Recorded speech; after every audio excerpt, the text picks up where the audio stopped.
अदुबेय संशयमि संसारम में दुख पौराये किम नाम हो जातम कमायम जेनाम दुगईना गच्छे जा।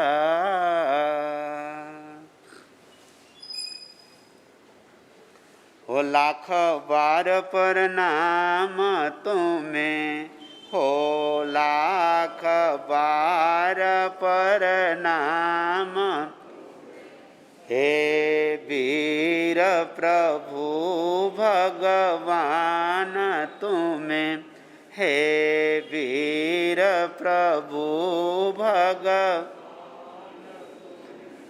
मुनि दर्शन मुक्ति गामी की, मुनि दर्शन मुक्ति जय बोलो महावीर स्वामी की, जय बोलो महावीर। पूज्य गुरुदेव के चरण में सत वंदन और नमन करने के बाद में सुज्ञ बंधु, सुशीला माता बहनों, जिनेश्वर परमात्मा ने जिन वाणी की प्ररूपणा की है, जिसका लक्ष्य है, उद्देश्य है, हम अपने जीवन को समझें, हम स्वयं को जान सकें, स्वयं को पहचान सकें। क्योंकि बंधु हमने आज तक दूसरे को ही पहचाना है। हमारे अड़ोस पड़ोस में कौन रहता है, हमारे गांव में कौन रहता है, ऊपरी मंजिल में कौन रहता है, बंधु फलाने रोड में कौन रहता है। हमने अड़ोसी पड़ोसी को ही जाना है, दूसरे को ही जानने की कोशिश की है। यदि हम नहीं जानते हैं तो हम स्वयं को नहीं जान पाते हैं।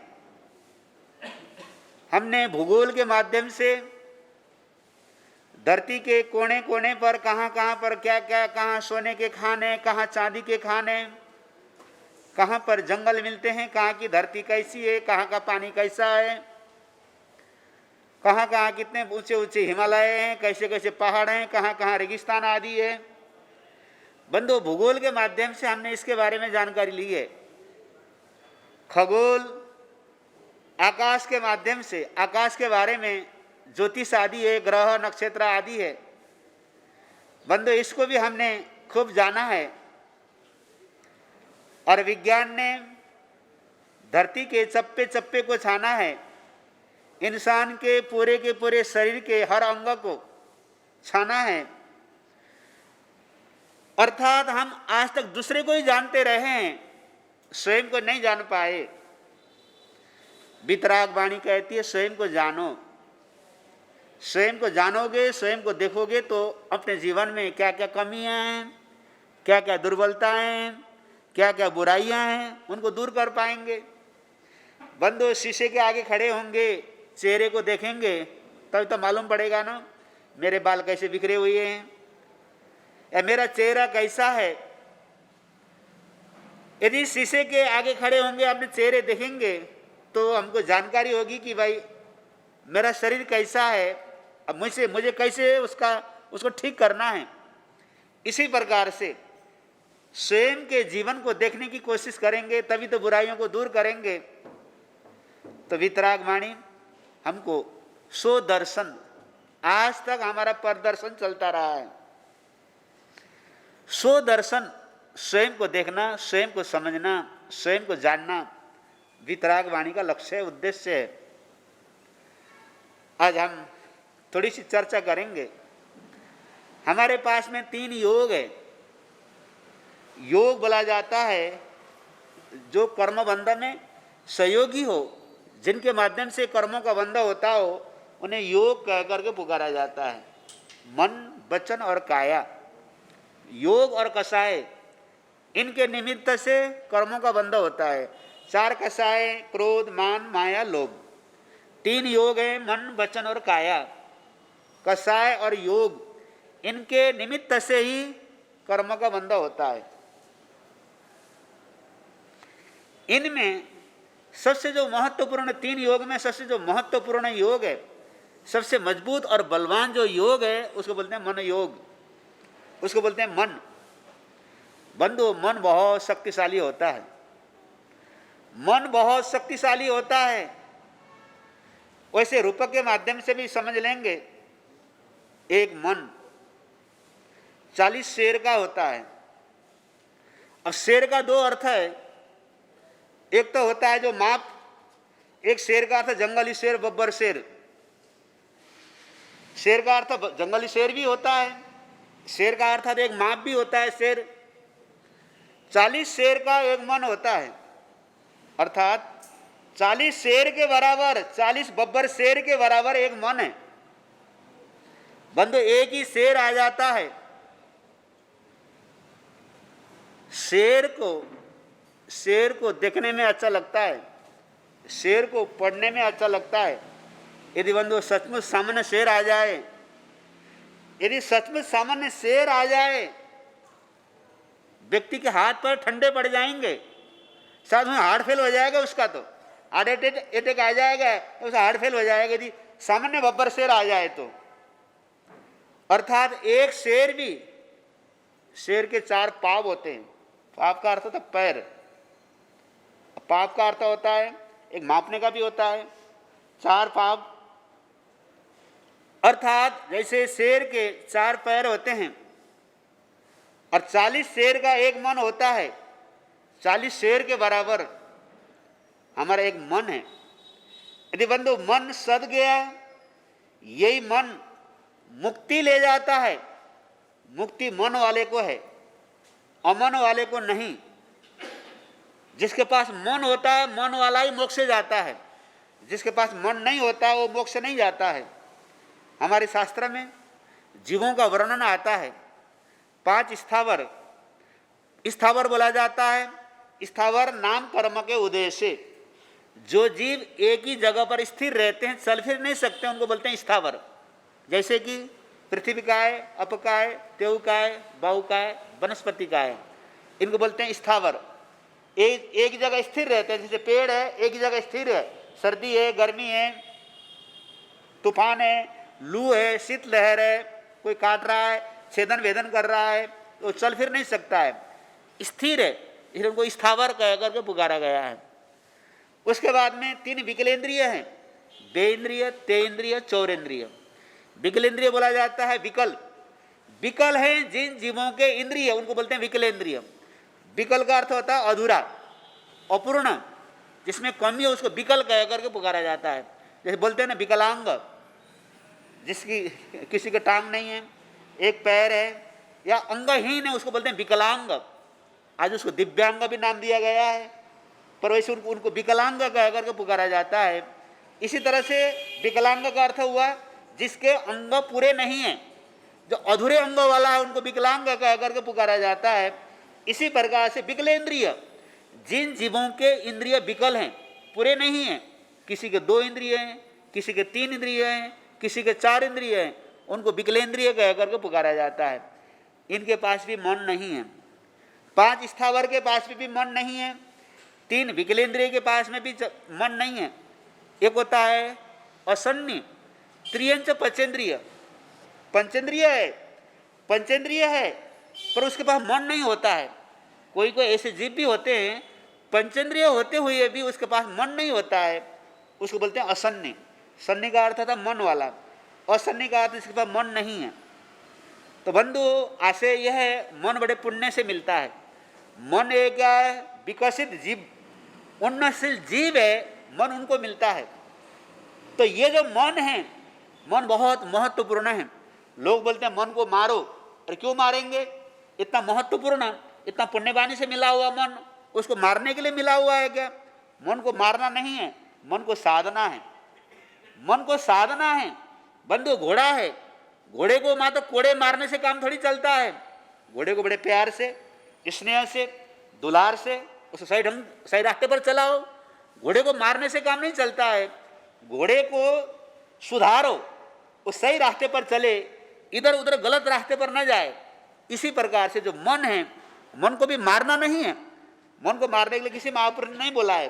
मन को साधो, मन को सुधारो, बुराई में जाने मत दो। यदि मन बुराई में चला गया तो बंधु कर्म का बंध होंगे। यदि मन बुराई में चला गया, क्रोध में चला गया, अहंकार में चला गया, लोभ में चला गया, राग द्वेष में चला गया, विषय वासना में चला गया, सीधी सी बात है, मन बुराई में गया, कर्म बंध हो गया। बंधु कर्म बंध कब हुआ है, कब हो रहा है हम नहीं जानते हैं, हम नहीं जानते हैं। पर कर्म बंध सतत होते रहते हैं। कर्म बंध हमेशा होते रहते हैं। ऐसा कोई समय नहीं, मिनट नहीं बता रहा हूँ, सेकंड नहीं बता रहा हूँ, ऐसा कोई समय नहीं है। समय बोला जाता है, समय ध्यान से सुनेंगे, समय काल का वो छोटे से छोटा भाग, समय काल का वो छोटे से छोटा भाग जिसको दो भाग में विभाजित न किया जा सके, समय उसको बोला जाता है। एक सेकंड में भी असंख्या समय होते हैं, असंख्या समय मिलकर के एक सेकंड बनता है। बंधु हर समय कर्म बंध होते रहते हैं, क्योंकि मन में कुछ विचार तो आते रहते हैं। हम मन वाले हैं, हम मन वाले हैं, तो मन वाले हैं तो मन में तो विचार आएंगे। मन में कभी अच्छे विचार आएंगे तो बुरे विचार भी आएंगे। यही विचार पुण्य और पाप के कारण बन जाते हैं। यदि मन में दया के भाव आ रहे हैं, मन में सहयोग और सेवा के भाव आ रहे हैं, मन में संयम के भाव आ रहे हैं, मन में स्वाध्याय के भाव आ रहे हैं, मन में विचार आए चलो गुरुओं के दर्शन करने के लिए चले जाते हैं, मन में भाव आए चलो आज मुझे सामाई करनी है, मुझे माला करनी है, आज मुझे दया और करुणा के काम करना है, या मुझे आज गौशाला में जाना है, जीवों को चारा आदि डालना है, मुझे चिड़िया को दाने आदि देना है, मुझे चिड़िया को पानी पिलाना है, मुझे किसी का सहयोग करना है। यदि ऐसे विचार आ रहे हैं, सीधी सी बात है, किसी से मत पूछो। आज कोई तीर्थंकर नहीं है, आज कोई केवली नहीं है, आज कोई अवधि ज्ञानी वाला नहीं है, हमारी आत्मा ही साक्षी है।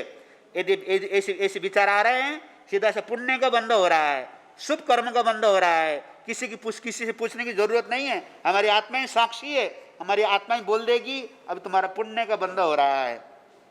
यदि मन में वक्रता के भाव आ रहे हैं, कुटिल विचार आ रहे हैं, छल कपट के भाव आ रहे हैं, किसी को धोखा दे रहे हैं, धोखा दे करके भी खुश हो रहे हैं, सोचने से उसको उल्लू बना दिया, बेवकूफ़ बना दिया।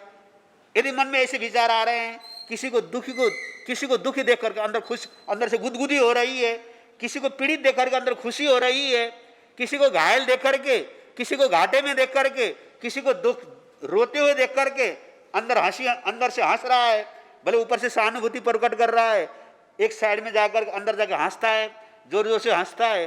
बंद सीधी सी बात है, तब कर्म बंद हो रहे हैं, उसके पाप बंद हो रहे हैं, क्योंकि उसको बुराई में मजा आ रहा है, अशुभ कर्म में मजा आ रहा है, पाप क्रिया में मजा आ रहा है। बंधु कहने का आशय यह है, मन में जैसे जैसे विचार आएंगे, विचार अनुसार ही कर्मों का बंध होता है। इसलिए विचारों को, मन को सुधारना समय को सुधारना है, मन को सुधारना जीवन को सुधारना है, मन को सुधारना आत्मा को ऊर्ध्वगमन की ओर ले जाना है। बंधु मन कितना महत्वपूर्ण होता है। एक छोटी सी घटना हमारे जैन साहित्य में, जैन कहानियों में वो घटना आती है, उस घटना के माध्यम से हम समझ लेंगे मन कितना महत्वपूर्ण होता है।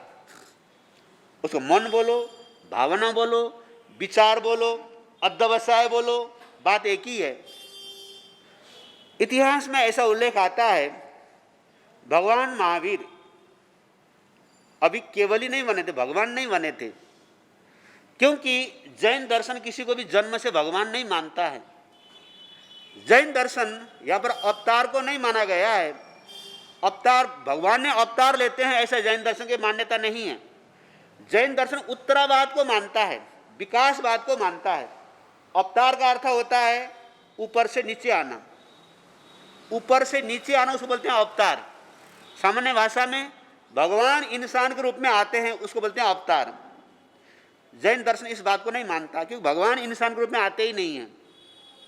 इंसान भगवान बन जाता है, भगवान इंसान नहीं बनते हैं, इंसान भगवान बन जाता है। ये उत्तरावाद विकासवाद, जैन दर्शन विकासवाद को मानता है। ये उसको बोलते हैं उत्तरावाद भी बोलते हैं, विकासवाद भी बोलते हैं। जैन दर्शन बोलता है इंसान भगवान बन जाते हैं, पर भगवान इंसान नहीं बनते हैं, क्योंकि जब उन्होंने जन्म लिया था उस समय भगवान नहीं थे।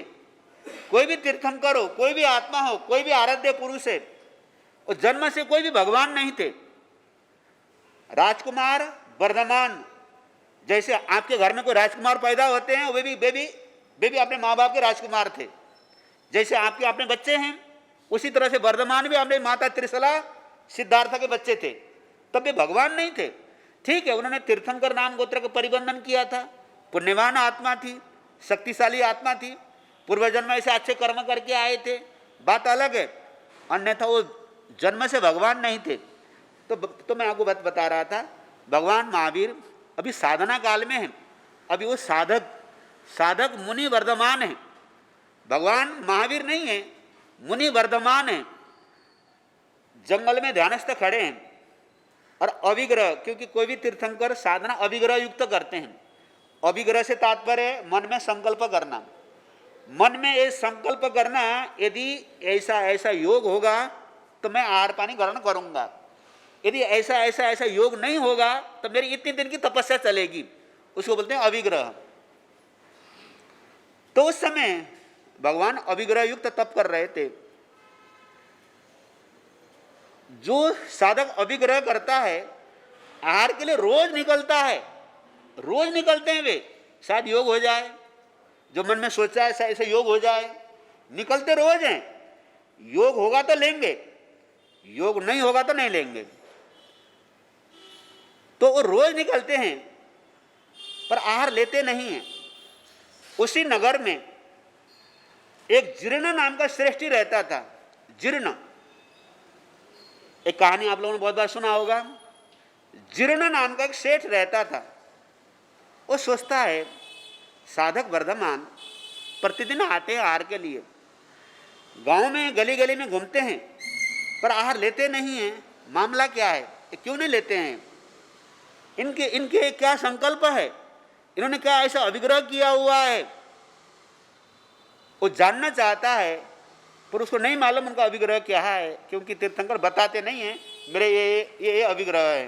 वो तो इधर मन में संकल्प करते हैं। रोज आते हैं, नगर गलियों में घूमते हैं, आहार लेते नहीं हैं। उसको भी बहुत दुख होता है। इतने बड़े साधक हैं, वैशाली के राजकुमार, राज वैभव, राज सत्ता, राजमहल को छोड़कर के मुनि बने हैं। इतने दिन की इनकी क्या है, तपस्या चल रही है। अब ये आहार पानी नहीं ले रहे हैं, फिर भी हम विनती भी करते हैं, इनसे विनती करते हैं, प्रार्थना करते हैं, फिर भी आते हैं, फिर लौट के चले जाते हैं। ये लेते क्यों नहीं है? उसको अंदर अंदर बहुत दुख होता है, बहुत भावना भी भाता है। और वहाँ से जब देखता है भगवान कहाँ पर ध्यान में खड़े हैं, वहाँ पर चला जाता है, बंदन नमस्कार करता है, विनती करता है, प्रभु आहार पानी के लिए हमारे यहाँ पधारना। भावना भाता है, लाभ मौका ये शुभ अवसर मुझे देना, रोज भावना भाता है, पर उसके घर में जाते ही नहीं है, लेते ही नहीं है। ऐसे करते करते काफी समय व्यतीत हो रहा है। एक बार क्या हुआ, उसी नगर में एक पूर्ण, जिनका नाम मैंने सुना, उसका नाम था जीर्ण था, जीर्ण। एक दूसरा श्रेष्ठी भी था, उसका नाम था पूर्ण, पूर्ण श्रेष्ठी था। और क्या हुआ, एक दिन साधक वर्धमान आहार पानी की गवेषणा के लिए, गवेषणा बोलते हैं खोज के लिए, प्रतिदिन गली गली में घूमते हैं पर लेते नहीं हैं। और श्रद्धा भक्ति से भावना भाता है, प्रभु मेरे घर में पधारिए, या मेरे यहाँ पधारिए, ये लाभ ये मौका मुझे दीजिए। रोज भावना भाता है पर उसकी ओर प्रभु जाते ही नहीं हैं, क्योंकि उनका जो भी अभिग्रह था, अभिग्रह अनुसार वहाँ पर उनका योग नहीं था। तो रोज की तरह आज भी उसी नगर में गलियों में भ्रमण कर रहे थे। भ्रमण करते करते एक पूर्ण नाम का श्रेष्ठी था उसी नगर में, दूसरा सेठ, उसका नाम था पूर्ण सेठ। उसके द्वार पर चले गए। उन्होंने जो भी मन में संकल्प किया था, अभिग्रह किया था, अभिग्रह के अनुसार वहां पर सभी प्रकार की वस्तु योगबाई उपलब्ध थी। तो इसलिए वे उस घर के अंदर प्रवेश किया। पूर्ण श्रेष्ठी अपने गादी पर बैठा हुआ है, उसको अपने धन का अहंकार है, धन का नशा है, गर्व है। एक इतने बड़े श्रेष्ठी, इतने बड़े जो महान साधक हैं, तिन्नाणम तारियाणम, आज उसके द्वार पर पहुंचे हैं, फिर भी न कोई आदर, न कोई इज्जत, न कोई श्रद्धा, न कोई भक्ति। नौकर को आदेश देता है, एक महात्मा जी आए हैं, अंदर कुछ होगा, दे दो इनको। बंधु, उसको अलभ्य लाभ मिल रहा था, अपने हाथ से दे सकता था, लेकिन नौकर को बोल रहा है इनको कुछ दे दो। बंधु, अपने हाथ से देना चाहिए। हम भी बहुत बार घर में गोचरी जाते हैं, माताएं बहनें, यदि वहाँ पर घर के आदमी खड़े हैं, वो बोलते हैं आप भी हाथ फरसो। बहुत बार भाई लोग बोलते हैं नहीं आप ही बह रहा हो।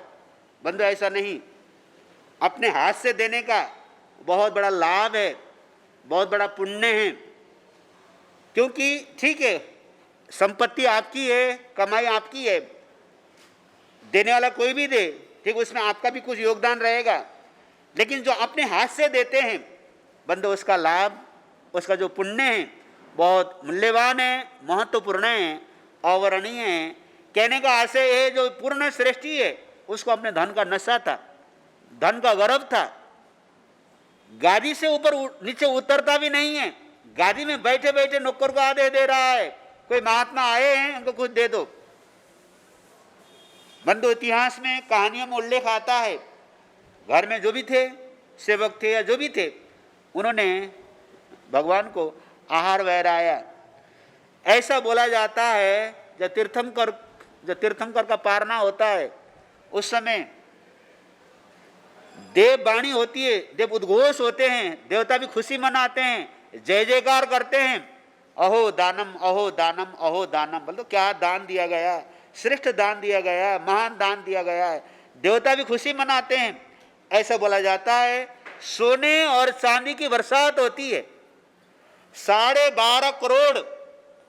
जब भगवान तीर्थंकर का पारना होता है, उस समय जिस घर में, जिस स्थान में पारना होता है, उस जगह पर 12.5 करोड़ सोने और चांदी के सिक्कों की बरसात होती है। जब भी तीर्थंकर का पारना होता है, जिस जगह पर भी उनका पारना होता है, अर्थात पूर्ण श्रेष्ठी के घर में इतने सारे सोने चांदी आदि की क्या बरसात हो गई है। लोग बोलते हैं क्या सौभाग्यशाली हो तुम, तो तीर्थंकर का पारना कराया, क्या बहराया था, क्या चीज़ दी थी। बोला मैं तो बहुत अच्छी चीज़ दी थी, बड़ी श्रद्धा से, भक्ति से, कि उसने देखा बहुत लोग आ रहे हैं जा रहे हैं, देवी और देवता की खुशी मना रहे हैं, इसका मतलब ये कोई विशिष्ट साधक होना चाहिए, महान साधक होना चाहिए।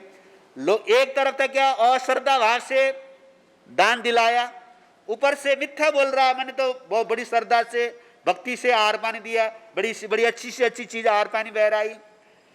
बंधु, उसके घर में भगवान के पारना का निमित्त मिला, उनको आहार पानी तो मिला, उस खुशी में उसके घर में 12.5 करोड़ सोने चांदी के सिक्कों की बरसात तो हो गई।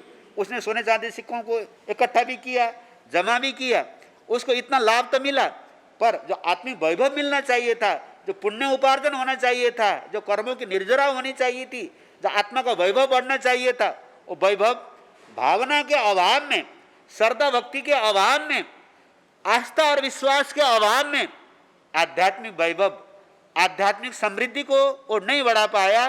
ठीक है, उसको भौतिक चीज सोने चांदी के सिक्के भले मिल गए, क्योंकि उसकी वस्तु भगवान के हाथ में चली गई थी, आहार पानी क्या भगवान के हाथ में चला गया था, पर उसको जो पुण्य और जो आत्मिक वैभव या कर्मों की निर्जरा जो होनी चाहिए थी और नहीं हो पाई। बंधु, कहने का आशय यह है, फिर आगे जाकर के जब भगवान को केवल ज्ञान हो गया, केवल ज्ञान होने के बाद में जब भावना की बात चली तो उस समय एक बार भगवान ने उदाहरण दे करके बताया। जब मैं साधना काल में था, मुनि पर्याय में था, जब मैं साधना कर रहा था, जीर्ण श्रेष्ठी प्रतिदिन आता था, भावना भाता था, उसने कोई आहार पानी नहीं बहराया, एक भी वस्तु नहीं दी, पर भावना इतने श्रेष्ठ थी, विचार इतने उन्नत थे, मन इतना पवित्र था, मन से विचारों से इतना कर्म काटा, इतना कर्म काटा, इतना कर्म काटा।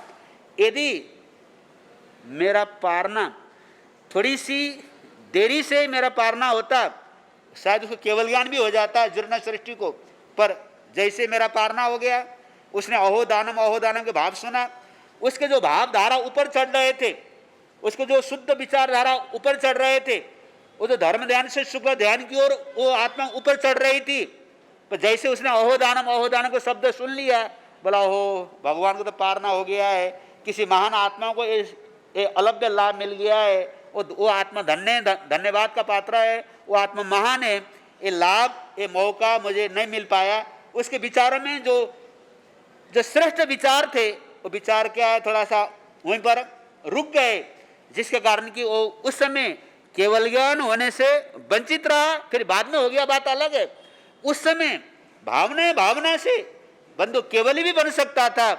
ऐसे यह बंधु इसलिए मन आत्मा उत्थान में या आत्मा की गिरावट में, भावना की गिरावट में भी मन सहयोगी बनता है, तो उत्थान के ले जाने में भी मन सहयोगी बनता है।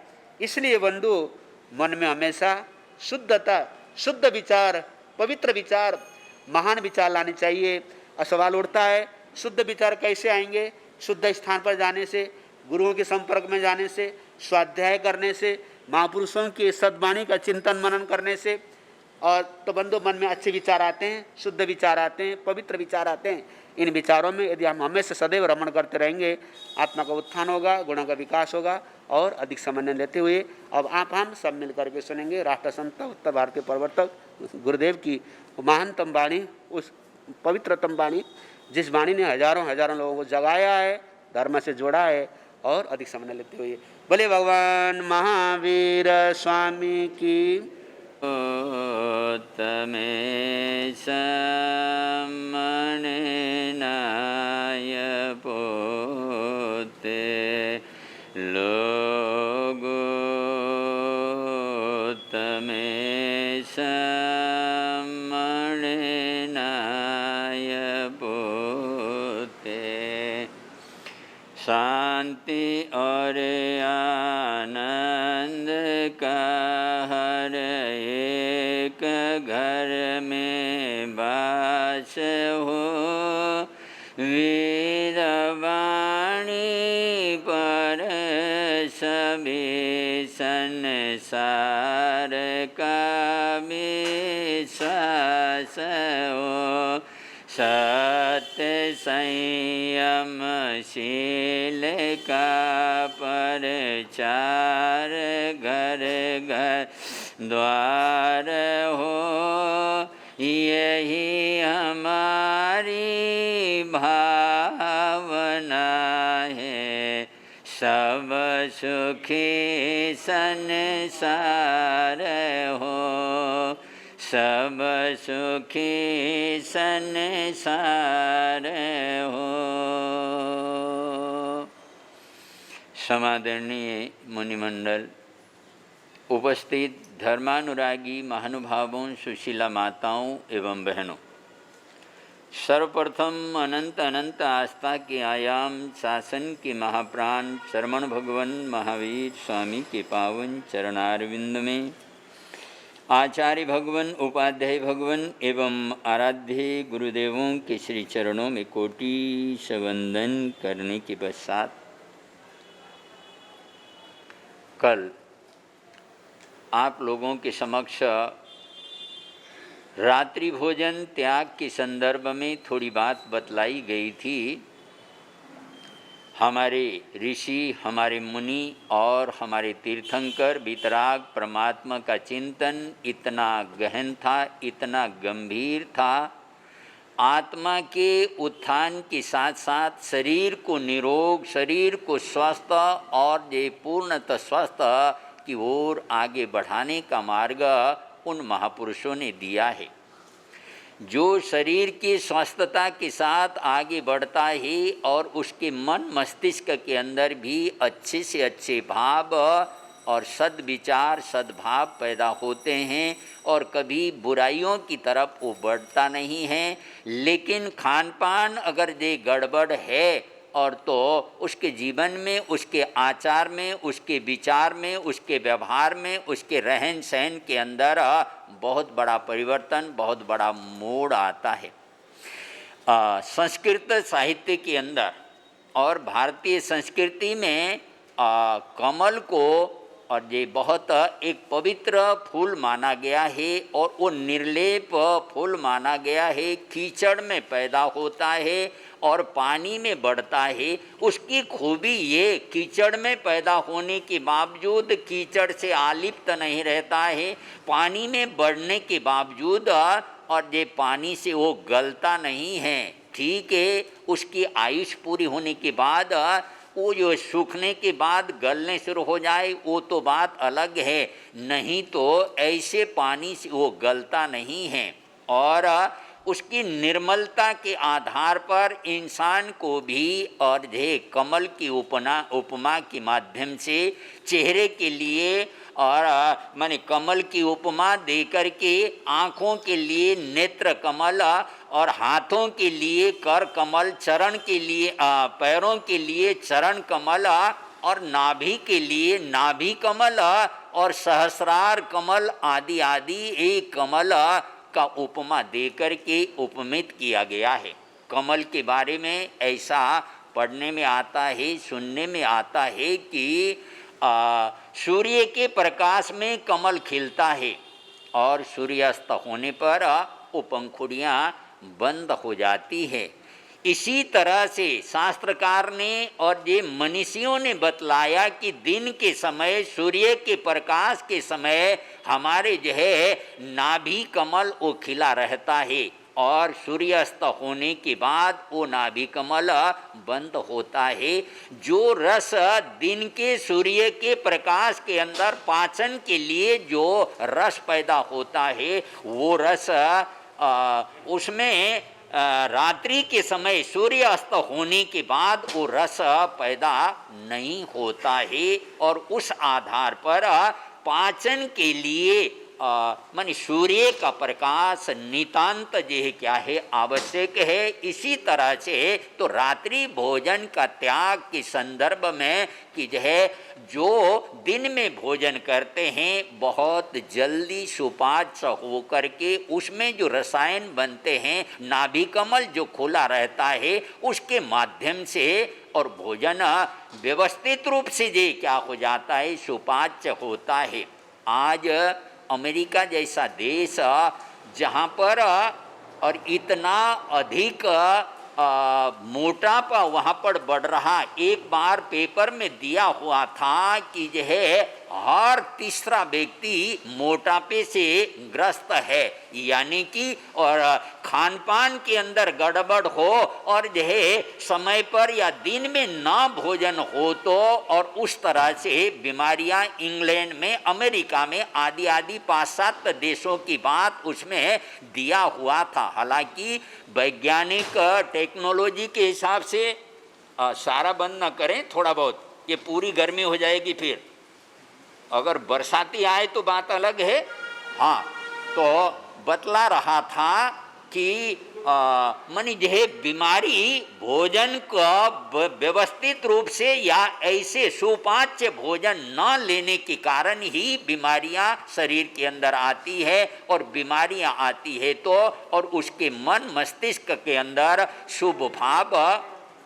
शुभ भाव पैदा होना बहुत कठिन है, बहुत मुश्किल है। उस आधार पर और स्वस्थ रहो, मस्त रहो और ये परमात्मा की भक्ति और ये घर में रहते हो, परिवार में रहते हो, बाल बच्चों के साथ दुकानदारी या काम धंधा को देखते हुए भी और मर्यादित जीवन जीकर के अगर आगे चलते हो तुम्हारा जीवन खुद सुखद होगा और आने वाला भविष्य भी तुम्हारा ये क्या होगा, सुखद होगा। दिन के समय अगर 1000 वाट का बल्ब उसको जला लिया जाए, लेकिन पतंगे आदि और उस 1000 वाट के पावरफुल उस वाट के जलने पर भी पतंगे आदि वहाँ पर मंडराते नहीं हैं। लेकिन रात्रि के समय जीरो माने उसका वाट का और यह बल्ब, अगर जीरो का बल्ब भी अगर ये जलाया जाता है, पतंगे वहाँ पर ये क्या हो जाते हैं, मन ये वहाँ पर मंडराने शुरू करते हैं। इसरो वैज्ञानिक पोकरना एक वैज्ञानिक 2014 की बात कोयम्बतूर में रिश्तेदारी के माने उनके निमंत्रण पर, रिश्तेदारी के बुलाए जाने पर किसी शादी में भाग लेने के लिए 2014 कोयम्बतूर, जो कि तमिलनाडु का एक बहुत बड़ा शहर, त्रिवेंद्रम वगैरह उधर केरला की तरफ जाने के लिए कोयम्बतूर होकर के ही जाना होता है। वहाँ पर कोयम्बतूर के अंदर कार्यक्रम था और वहाँ पर ISRO और यह उसके पूर्व वैज्ञानिक और यह अपना जैन भाई पोकरना और वो वहाँ पर गए हुए थे। रात्रि को भोजन का आयोजन था, 1000 लोगों के लिए भोजन का आयोजन था। इधर भोजन चालू हो गया और उधर मौसम ने करवट बदल दी और यह बरसात का मौसम होने लग गया। ऐसे पतंगे मंडराने लग गए वहाँ पर, सैकड़ों नहीं हजारों की तादाद में ऐसे पतंगे, यानी जो है उस लाइट के प्रकाश में इस तरह से जो भोजन कर रहे थे और वो भोजन उसमें आ करके वो पतंगे गिरने शुरू हो गए और बहुत सारे उन पतंगों को गाली देते, उनको इधर उधर हटाते हुए खा रहे हैं। और 1000 लोगों के लिए जो भोजन बनाया गया था, मुश्किल से 500 लोग ही उसमें, और बहुत सारे तो इतने ज़्यादा पतंगे उनके भोजन के अंदर गिरने शुरू हो गए, वो भोजन को वैसा ही छोड़ करके और वहाँ से निकल गए और जब घर में जाकर के अपना पेट भरने का, तो पोकरना जो ISRO और उनके जो है लिखन उसके आधार पर मैं बतला रहा हूँ, तो अगर दिन में भोजन बनाए जाए और उसमें का बाई चांस भोजन अधिक बन गया, वो भोजन अनाथालय में या वृद्ध आश्रम में या और ये कुष्ठ आश्रम आदि में या गौशाला जहाँ पर है वहाँ पर उसको, और ये रात्रि के 10 बजे 11 बजे 12 बजे जहाँ पर जाकर के भोजन जो है किया जाता है, अगर वो भोजन बच जाता है, बहुत बार देखने में आता है और इधर उधर इतनी ढेरी उसकी लगी हुई होती है, अनाज का ऐसा वेस्टेज, ऐसी खराबी, एक तरफ खाने के लिए आम साधारण गरीब भाई बहनों के लिए भोजन नहीं है और दूसरी तरफ इस तरह का कार्यक्रम होता है। 1988 की बात, हमारा चतुर्मास KGF Kolhar gold field Bangalore से 100 किलोमीटर की दूरी पर हमारा चतुर्मास था और वो इलाका काफ़ी ठंडा इलाका है। एक बार बरसात चालू होने के बाद इधर की तरह घुमस, इधर की तरह पसीना का कोई मतलब नहीं। दोपहर के 11:15 या 11:30 बजे के करीब मैं गोचरी के लिए जा रहा था अमोक मोहल्ले में, उधर दक्षिण भारत में, और वो कन्नड़ या तमिल वो लोग ज़्यादातर फंक्शन का भोजन केले के पत्ते में और करते हैं। केले का पत्ता काट करके उसमें भोजन परोस करके उसमें भोजन करते हैं। तो मैंने देखा जाते हुए तो भोजन चावल की, ज़्यादातर उधर चावल चलता है, चावल की ढेरी वहाँ पर लगी हुई है, जूठन के रूप में उसको डाला हुआ है और 5-7 कुत्ते वहाँ पर लगे हुए हैं। मैं कोई सुनी सुनाई बात या पढ़ी पढ़ाई बात आपको नहीं बोल रहा हूँ, अपने आँखों देखी बात। और लगभग 5-7 बच्चे इधर तो कुत्ते और उस चावल को, उस भोजन को खा रहे हैं, और उधर उनके मुंह के उसमें से ही वो बच्चे अपने कटोरे में, अपने बर्तन में वो चावल को उठा करके यानी कि हमारी संवेदना, हमारी करुणा, हमारी दया, अगर ये विवेक अगर हो उस तरह से जूठन बहुत बार हमारे जैन समाज के अंदर भी, और कहीं फंक्शन वगैरह होता है, काजू की कतली है या बादाम की कतली है, ऐसे ऐसे चीजें भी और इकट्ठा उठा कर के दोबारा मिले या न मिले या दोबारा उठना न पड़े, और ये भोजन अपने पेट की भी क्षमता ऐसा न समझ करके इतना अधिक ले लिया और उसको जूठन के रूप में वैदिक साहित्य के अंदर कहा गया, अन्न ब्रह्म रचे विष्णु भूतादेव महेश्वरा। तो यह है जिस समय पंडित लोग या ब्राह्मण लोग जिस समय भोजन करते हैं, पानाय स्वाहा, प्रणाय स्वाहा, व्यानाय स्वाहा, उदनाय स्वाहा, ये मंत्र को पढ़ करके, जब मैं भी भोजन करता था मंत्र को पढ़ करके उसके आधार पर भोजन करता था, और जो है इस तरह से भोजन को जो है जूठन के रूप में कभी भूल करके भी ये क्या करना चाहिए, जूठन नहीं जाना चाहिए। भले ही और बहुत थोड़ा हो, कम खाया जाए, सुपाच्य होगा, बहुत जल्दी स्वस्थ अनुकूल रहेगा। तो खाना कैसा, जीवन जीना कैसा, रहना कैसा, इस बात को हम अगर ये समझ करके चलते हैं तो बहुत सारे होने वाले आपदा, होने वाले उपद्रव, बीमारियां, उनसे हम हर हालात में बच कर के ये क्या हो सकते हैं, चल सकते हैं, अनर्थ होने से बच सकता है। और धर्म बहुत बड़ी बड़ी तपस्याएं या बड़ी बड़ी अनुष्ठान करने से धर्म नहीं, शास्त्रकार ने कहा विवेको धम्मो, धर्म कहाँ है, विवेक के अंदर धर्म है। तमिलनाडु के अंदर एक तिरुवल्लुवर एक बहुत बड़े सन्यासी हुए हैं, और उन्होंने दक्षिण भारत की गीता के नाम से जो पुकारा जाता है तिरुकुरल और ये शास्त्रों को लिखा है, और बहुत मान्यता, तमिल भाषा के अंदर लिखा हुआ वो तिरुकुरल, उसकी बहुत बड़ी मान्यता। जब 2013 में हमारा चतुर्मास चेन्नई में था, उस समय हम साहूकार पेट गए हुए थे, शेखे काल में अभी चतुर्मास चालू नहीं हुआ था। वहाँ पर लाइब्रेरी की किताब देख रहा था, तो उसमें हिंदी में ट्रांसलेशन किया हुआ तिरुकुरल, और ये वो ग्रंथ वहाँ पर था। मैंने क्या लिखा है, दक्षिण भारत के गीता कहलाती है ये ग्रंथ, क्या है उसमें मैं देखूं तो उसमें सबसे पहले शुरुआत का श्लोक, शुरुआत की जो है, प्रारंभ आदिनाथ भगवान देवादिदेव आदिदेव ऋषभदेव भगवान की स्तुति, श्रावक के 12 व्रतों का उसमें विवेक यानी उसमें वर्णन, और ये उसके साथ साथ, और ये वो थे मानने वाले, जैन धर्म को मानने वाले, लेकिन और ये समय आने पर उस इलाके में ये क्या हुआ, जैनत्व का प्रभाव ईसा की 2री शताब्दी से लेकर के ईसा की 7वीं शताब्दी तक दक्षिण भारत में कर्नाटक, तमिलनाडु और केरला,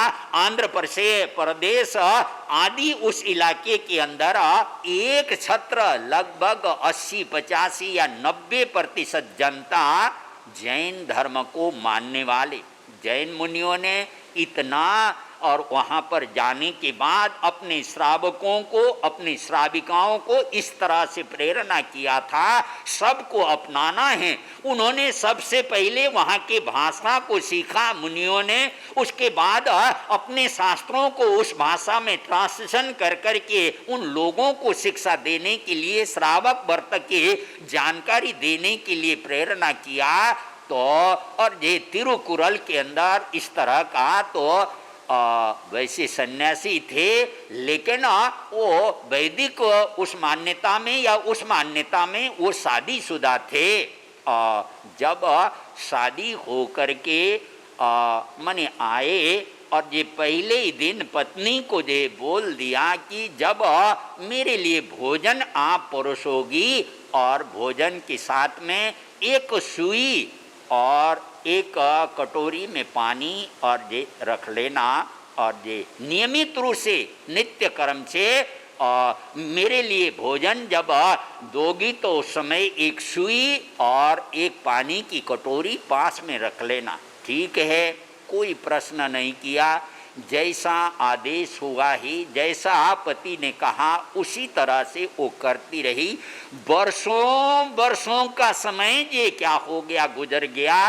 न पति ने कुछ कहा न पत्नी ने, आखिर ये सुई को आप क्यों मंगाते हैं और कटोरी में पानी क्यों मंगाते हैं, और ये कभी नहीं पूछा।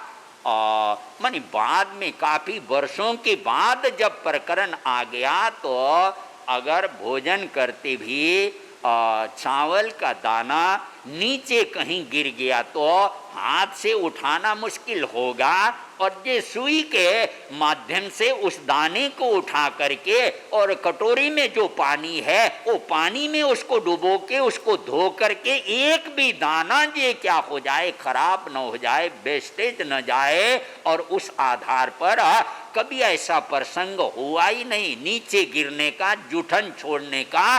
और जो है वर्षों वर्षों के बाद जाकर के पत्नी को पता चल गया कि यार, और ये कितना विवेक और कितना जागृत, तो हम जागृति के साथ अपने जीवन को आगे बढ़ाएं। भगवान महावीर की वाणी को और गहराई में जाकर के जिनको समझने का प्रयत्न किया वो लोग और इतने आगे बढ़ गए।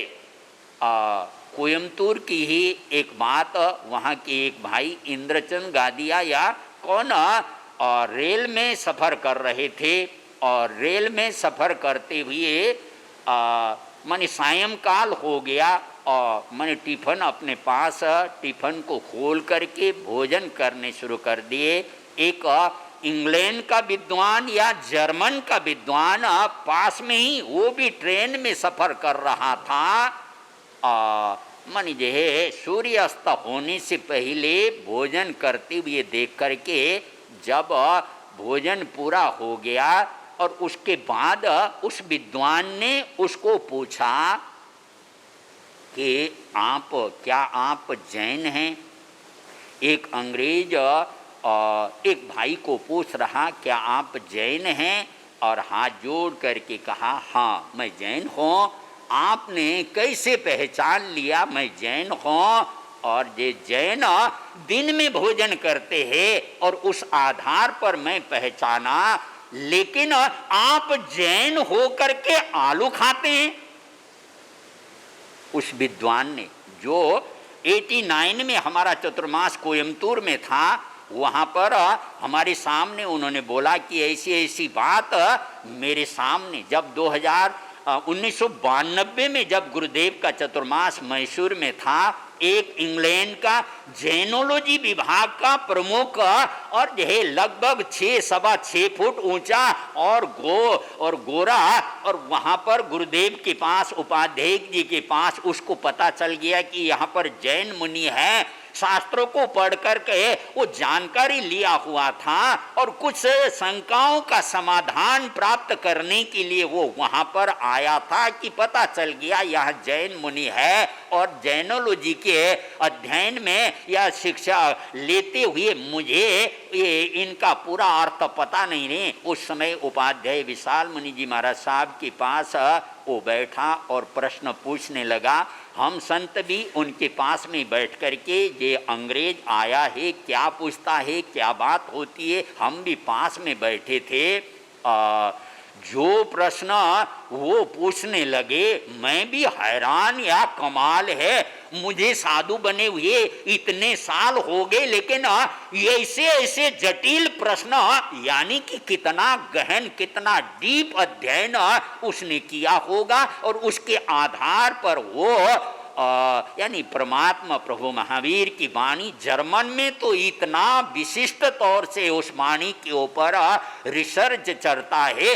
भगवान महावीर के नाम से वहाँ पर यूनिवर्सिटी चलती है, भगवान महावीर के नाम से डाक टिकट वहाँ पर और जारी मानी जो है बहुत विशिष्ट तौर से भारत के बाद विश्व में सबसे अधिक जैनिज्म के बारे में, जैन धर्म, जैन शास्त्रों के बारे में अध्ययन अगर चलता है, रिसर्च अगर कहीं चलता है, वो है जर्मन।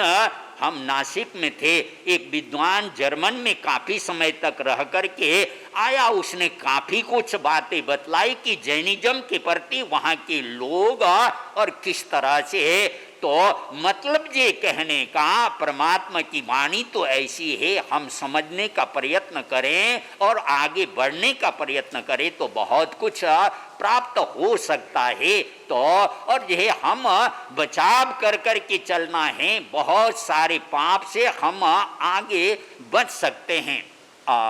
युवा मायाराम बड़ौदा और जो कि हरियाणा के जाटों का गांव, युवा मायाराम अपने बड़े भाई के देहावसान होने पर उनकी अस्थि को हरिद्वार में विसर्जित करने के लिए जे क्या हो गए और वहाँ पर गए थे।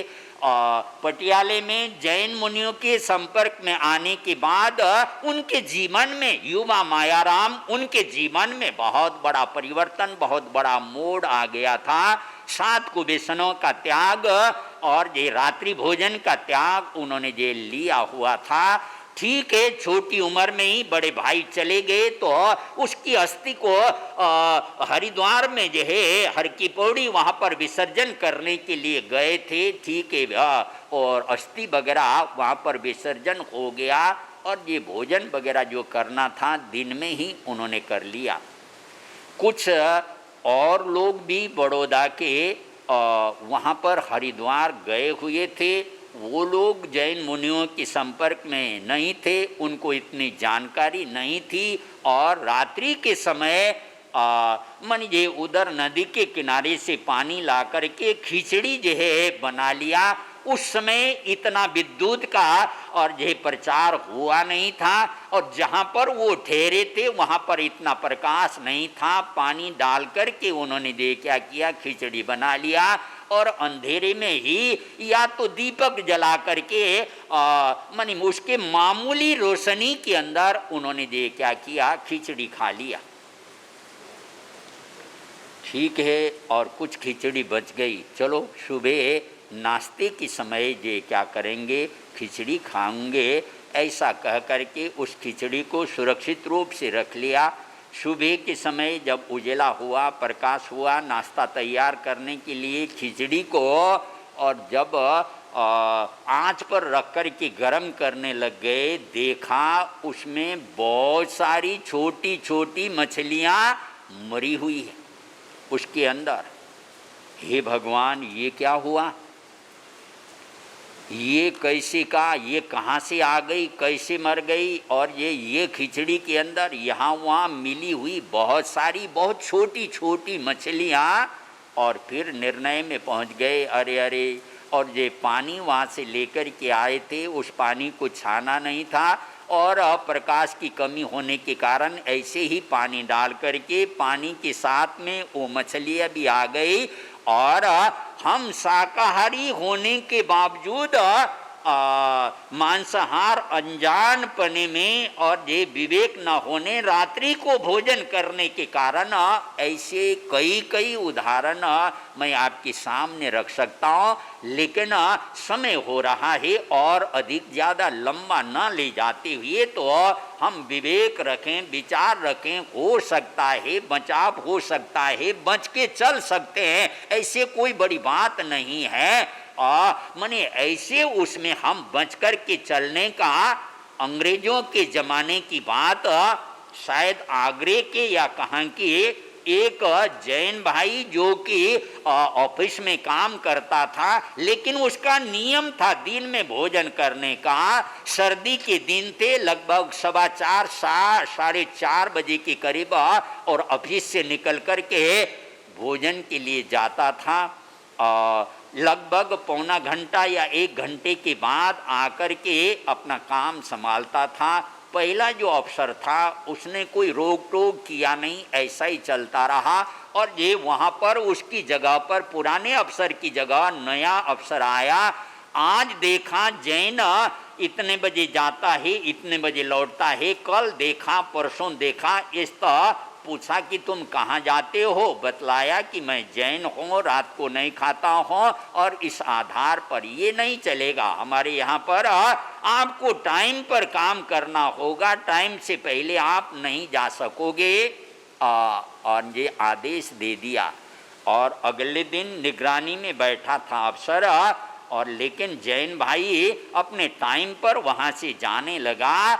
और अफसर ने रोका तो उसने उठा करके इस्तीफा उसके हाथ में थमा करके वहाँ से ये क्या हो गया रवाना सा। मैं अपने असूल में, अपने सिद्धांत में, अपने मर्यादा में समझौता नहीं कर सकता हूँ। मैं नौकरी छोड़ सकता हूँ लेकिन अपनी मर्यादा लिए हुए नियम को मैं नहीं छोड़ सकता हूँ।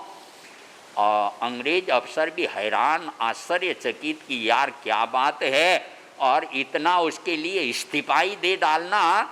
और ये अड़ोस पड़ोस और वहाँ पर काम करने वाले कर्मचारियों को इसको उसको पूछा, पता किया तो बड़ा सच्चा आदमी है, बड़ा नेक आदमी है, और उसका काम इतना परफेक्ट होता है, कहीं कोई गलती नहीं। और साहब उसको आप छुट्टी दे दिया करें, और ये ना रोकी है। और सबके सबका अभिप्राय ऐसा आने लगा कि जैनों का वर्चस्व कैसा था।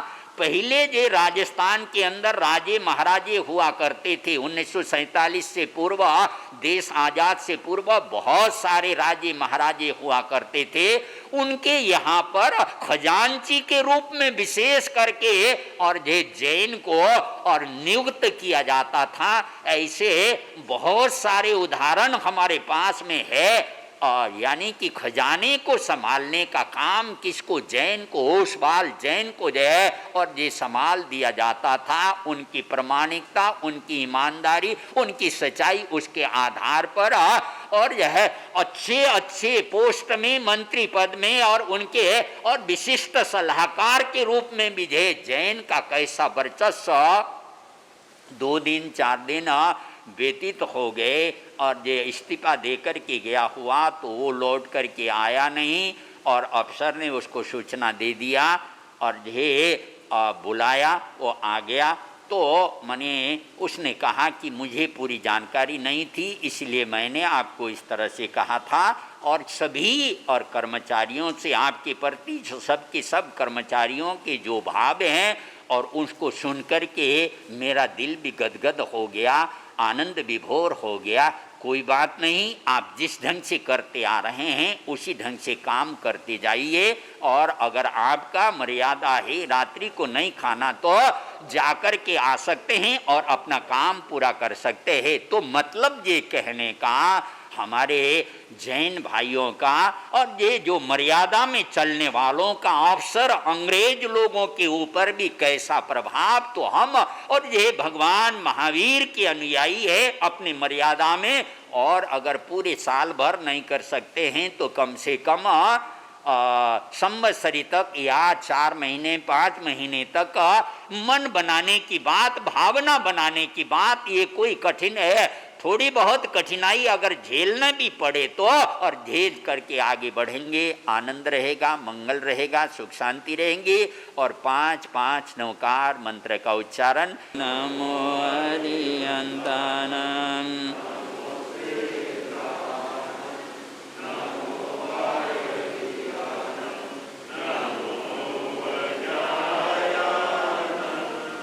नमो लोए सब साउनां ऐसो पंच नमोकारो पावपनासनो मंगलानंज बेसिं पाढ़मं हवै मंगलं मंगलानंज सबेसिं पाढ़मं हवै मंगलं। बोलिए पंच परमेष्टि भगवान की।